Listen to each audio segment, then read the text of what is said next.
2টা বছর Garena free fire বাংলাদেশে ব্যান। না আছে কোনো স্পোর্টস, না আছে গেমের হাইপ।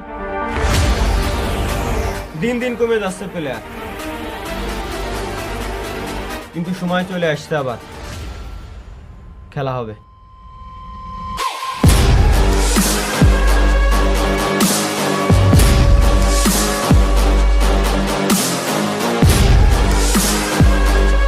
শুরু হতে যাচ্ছে বাংলাদেশে মেগা স্পোর্টস টুর্নামেন্ট, যেখানে অংশগ্রহণ করে আপনি জিতে নিতে পারবেন 1,00,000 টাকা পুরস্কার। এইখানে স্লট থাকবে আনলিমিটেড, তাই সকল স্কোয়াড রেজিস্ট্রেশন করতে পারবে। টুর্নামেন্টে বিজয়ী প্রথম দল পাবে 35,000 টাকা পুরস্কার এবং ফাইনালের প্রতিটা দলের জন্য থাকবে আলাদাভাবে পুরস্কার। এবং সব থেকে মজার বিষয় হলো কি, এইখানে যারা টুর্নামেন্ট গুলা দেখবে তাদের জন্য থাকবে স্পেশাল গিভওয়েজ। তাই দেরি না করে এখনই আপনার স্কোয়াড রেডি করে ফেলুন। রেজিস্ট্রেশন শুরু হবে আগামী 1 জানুয়ারি থেকে। টুর্নামেন্টের বিষয়ে সকল তথ্য